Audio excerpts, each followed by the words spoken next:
Welcome, ladies and gentlemen, to another Elder Scrolls Legends video on my channel. I'm Furo, and today I'm presenting you another mid-range scout deck. I've played the deck yesterday on stream and today early in the morning a bit off stream, and so far the results were pretty good. We are running at 8 wins and 2 defeats with the deck, which is kind of nice, I would say, so that's why I wanted to show you this deck in a video. The star of the deck is the Illusory Mimic, which is a card from the Madhouse collection. By the way, we are dropping one game Windkeep Spellsword here. So it is from the Madhouse collection, and the Mimic is getting the keywords from the top 3 units of your deck if you play the Mimic. And that's why we are running a lot of units with keywords in the deck, like the Windkeep Spellsword. We have a lot of drain units, a lot of charge units, and guards in it. So in the best case scenario, your Mimic is getting all these keywords, can attack directly, you can drain a lot. So that's really, really good. The deck is a tempo deck. That means that you normally want to hit your opponent fast as possible and then clear the game in the mid game. So you're not going into the late game, just trying to finish the game in the mid game and going fast into the face, draining a lot and hitting back. Opponent is using a Crusader deck and looks like he's going very aggressive. So a lot of units that can't be damaged by actions, a lot of breakthrough here. We will see Nordfire brands, we will probably see the Mark of Bannerman as well. Kill his Rift Thane, and the Windkeep Spellsword, the second one, is also coming on the right side. So this one can take down the Mage Slayer. Normally with all the drain we have on the deck, we should be fine against the more aggressive decks. From time to time you're not getting the right cards and then you're unfortunately going down. Steel Scimitar, buffing the Mage Slayer to 5-4, there's a Withered Hand Cultist. What a shame. Can't kill him right now. We can go for the Witch here, but then we are unfortunately missing out a bit on Magicka, so might just play the Moonlight Werebat. Confound you! Instead, and let's just... let's see. We're hitting him and we're just dropping the Moonlight Werebat. Next turn we can play the Shadowfen Priest, silence the Mage Slayer, and then we could kill both units here, while also draining back a bit, so that should be good. Pushing 8 damage right now in the face. Feel my wrath. And not getting a single prophecy so far. There is one. Fighter's Guild Recruit, excellent choice. Let's just drop that here on the right. Helping out a lot. So we might be even saving the Moonlight Werebat. That would be nice to drain 2 or 3 times. Definitely helping us in this matchup. Can still play maximum of 5 Magicka here and 3 cards to go. Normally he is running out of cards kind of fast. If we're not going for the face, we will go for the face here because we really want to save the Moonlight Werebat. Looks like we can't do that. So we will... Fortunately, we are losing everything here. Kill Shadowfen Priest coming on the right. You must be cleansed. Silencing this one. Going back to 3-2. Then we are clearing the Hive Defender. We're clearing the Withered Hand Cultist. Draining back to 17. And we're killing the Mage Slayer as well. I don't like to give him another card at the moment, so that's why we will now just wait and see. Normally we would just go face, but his deck is even more aggressive than ours. Now that's why we are waiting. There's an Eastmarch Crusader, drawing another card. Probably then just dropping another Shadowfen Priest here, we will see. Rift Thane, which is getting another 4-2. And there is a Night Shadow. Night Shadow is good. It's more drain. He's right now pushing 8 damage. We can just drop the Night Shadow. And again, not attacking him. Just make sure that he's running out of cards or running out of steam. And then we are clearing everything here. Easy peasy. On turn 7, the Nahagliiv is coming. That is also helping us. So let's just give him the option to hit us in the face. We will not hit him. Well, that's contrary to what I told you earlier, that you want to go to the face, have a mid-range deck, clearing the game in the mid-range version. But right now we need to wait. Another 8 in the face. Another Cliff Racer. Mighty Ally. Which is getting the buff. And the Withered Hand Cultist. So it looks like we want to play the Shadowfen Priest here and silencing this one. While also killing the other 2 units. That's good. So we can also play the Withered Hand Cultist here. And then dropping the Murkwater Witch, sorry, we are dropping then the Withered Hand Cultist. So let's play the Shadowfen Priest. We're clearing those 2 units.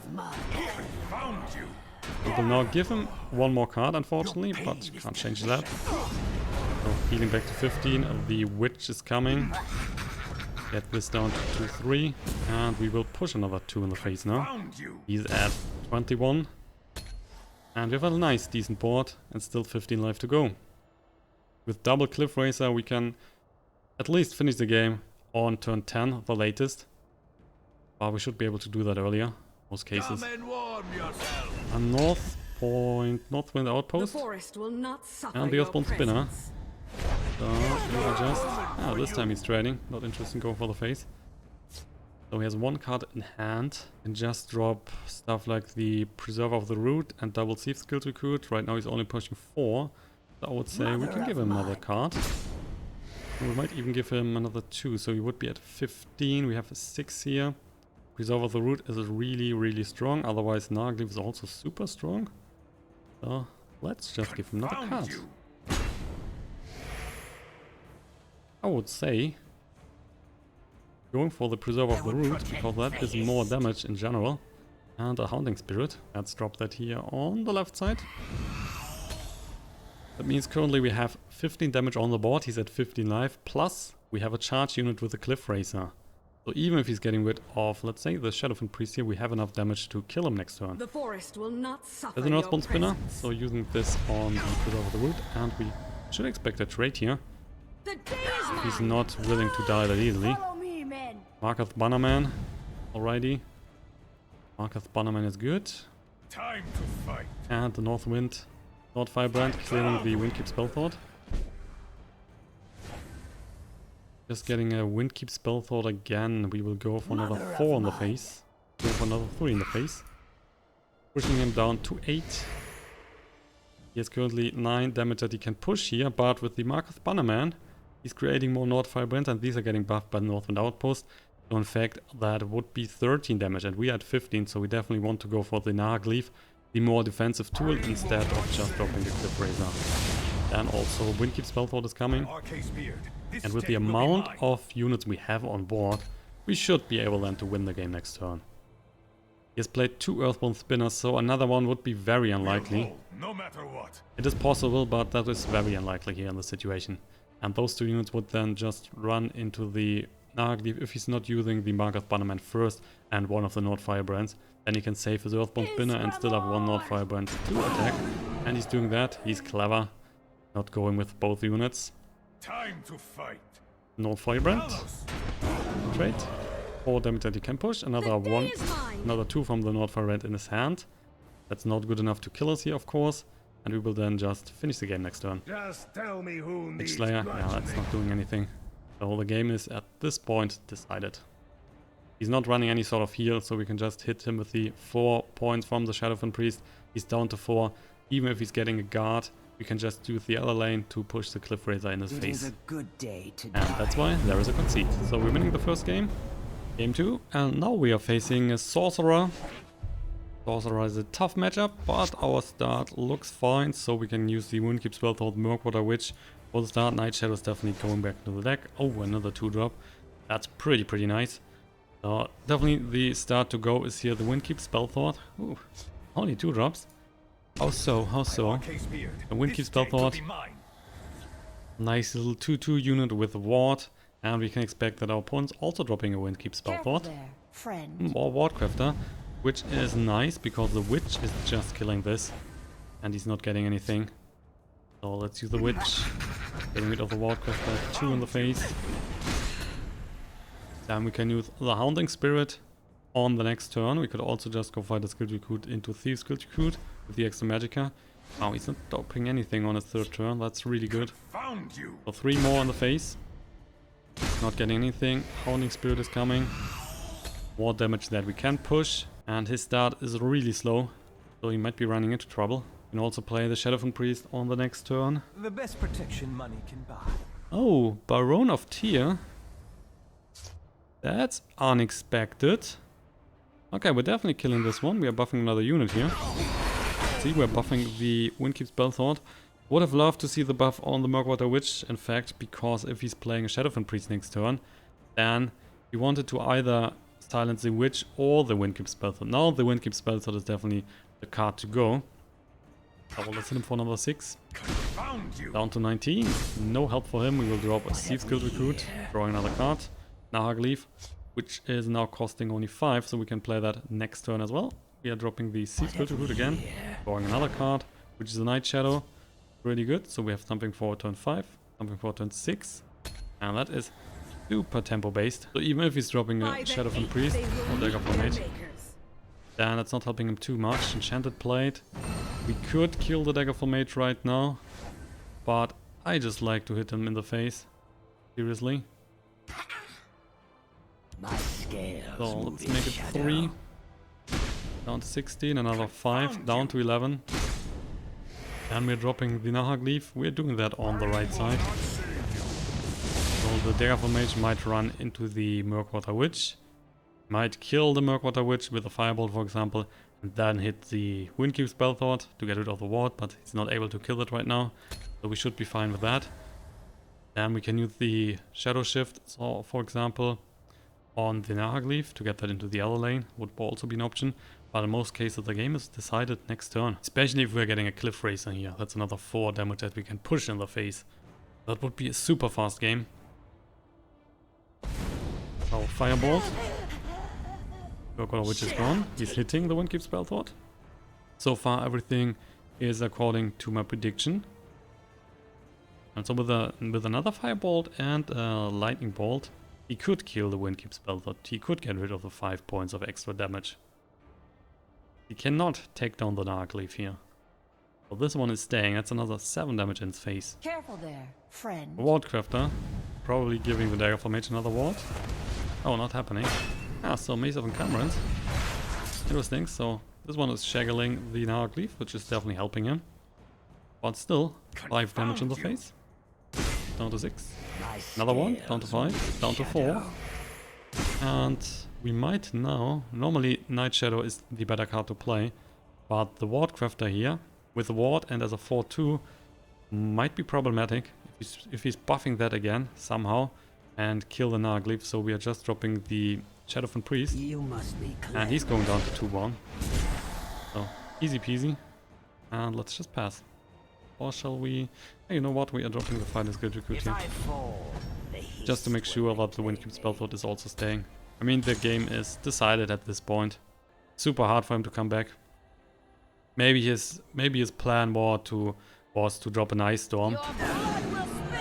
And with the Ice Storm, could have cleared most of the stuff. Not everything. As you can see here, Nahagliiv is staying and the Shadowfen Priest is staying. Well, there's a concede and we're winning this game. For our last game, we are facing an Archer, and this one is a legendary player, so you can expect a good one, I would say. Shadow Shift is alright, Thieves Guild, Recruit, Haunting Spirit. That's okay, we can just keep that. We are going second, so we can just start here with the Thieves Guild Recruit, drawing another card, then going into the Haunting Spirit. We are using everything on the right, then the Haunting Spirit on the right, and we can use the Shadow Shift to get the Haunting Spirit into the other lane, and then hopefully kill something. Also got a Young Mammoth, another excellent card. So let's start with the Thieves Guild Recruit. Territorial Viper, okay, that's alright. We stand united. The Orc Clan Captain, so this one looks like an aggressive deck. And we will just drop the Haunting Spirit, one in the face. And we are killing the Orc Clan Captain next turn. Plus, we will play the Young Mammoth. Shadow Shift. Okay, you're getting that into the other lane. But guess what? We are also using the Shadow Shift then. Killing the Thieves Guild Recruit here. The Orc Clan Captain is a unit that I really like to kill. Oh, another Shadow Shift. Okay, so he's now getting cover again. We can't hit him. Night Shadow. So let's go for the face, and the Young Mammoth is also coming. We will play that here on the left side. Let's see if he has some sort of charge. Raiding party. Over that he could take down the Haunting Spirit, but then the Young Mammoth is getting buffed. That looks like... Okay, he's going for another Nord Firebrand, killing the Haunting Spirit. Young Mammoth is at a 7-7. And 2 in the face. It's a giant bat, and what we are doing here is just going for the Shadow Shift and kill the Orc Clan Captain, also dealing damage in his face. So that's pretty good, and we're drawing a card. Which is Tazkad the Packmaster, which will be really good at the end of the game. 6 in the face, he's getting 2 cards. And the Giant Bat is coming for another 2 in the face. He's down to 18 while we are at 30 life still. On the next turn we can go into the Night Shadow with Breakthrough and Drain, another great creature. Otherwise the Viper might help us as well. Market Bannerman, okay, I don't like the card. So let's just go for more damage. He is creating with the Market Bannerman, he is creating Nord Firebrands, which has charge, but it's already down to 9. And there's no hope right now from his runes, so that's good. We're using the last Magicka that we have, the extra Magicka for Night Shadow. With the Market Bannerman, if he is hitting the Young Mammoth, he can kill the Young Mammoth with the extra Nord Firebrand that he is creating. Currently he has 10 cards in his hand, so he cannot just go for the Market Bannerman. Windless Market, there you go, Northwind Outpost. Killing the Young Mammoth. Can now use the Nord Firebrands here to kill the Giant Bat. He's healing back a bit because of this Windless Market. Might play the second Nord Firebrand as well. There you go. Pushing 2 in the face, he's going back to 11. We will then use the Night Shadow here to take down the Nord Firebrand. Also healing, Breakthrough. So he's getting damaged. Down to 6, we are at 34, we are dropping the Daring Cutpurse, we are dropping the Hounding Spirit. If he has more Nord Firebrands, he needs 2 to kill the Night Shadow at the moment. If he's not finding a way to use, for example, another Northwind Outpost or an Orc Clan Captain, that would help him. There is a Northwind Outpost, so now 1 Nord Firebrand is good enough to take down the Night Shadow. Plus he's healing back for 1, so that would make him at 7. There is another Nord Firebrand at 2 indeed, so we will expect a kill here. There you go, he's at 7. If he's going for another Nord Firebrand, Goblin Skulk would be at 8. Doing that? Should do. Yeah, Nord Firebrand. Back to 8. Pushing 3 more in the face, down to 29. And the Goblin Skulk would give him another card.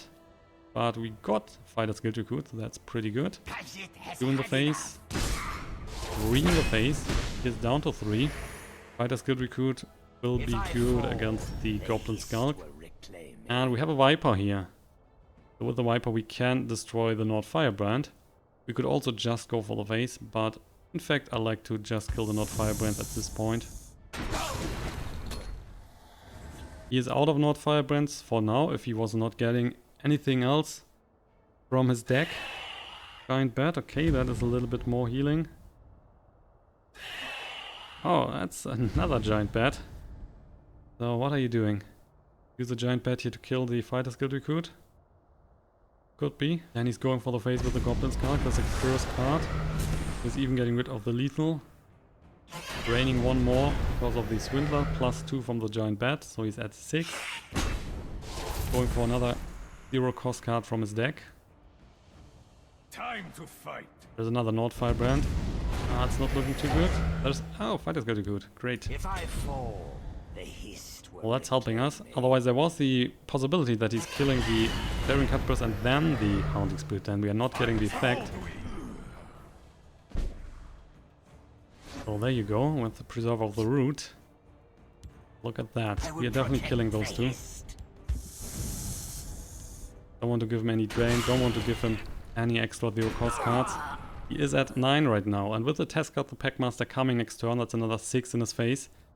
So it would be nice if either the Hounding Spirit or the Preserver of the Root can survive here. Right now he should be out of 0 cost card, there could be more. Smuggler's Hall, there is more. That's helping him a lot. Would give him another 4 life. And then he needs to find a way to get rid of the Preserver of the Root here as well. Time to fight. Nord Firebrand. Improvised weapon, that's a 4-2. Not good enough right now for the Preserver. There's still something missing. Houskins Man.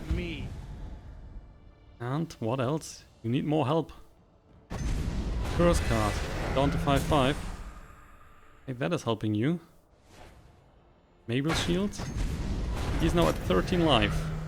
Which means if we are just getting the turn now, we will win. And yeah, we are winning. Close, but we're winning. There's also Cliff Racer, but Tazkad the Packmaster is good enough. That's more than enough damage. So let's just go for the face here and finish the game. Makes it another victory. And this will also be the end of today's episode. So if you've enjoyed the deck, if you've enjoyed the video, hit the like button and the subscribe button. Thank you for watching and see you then in the next episode of the Elder Scrolls Legends.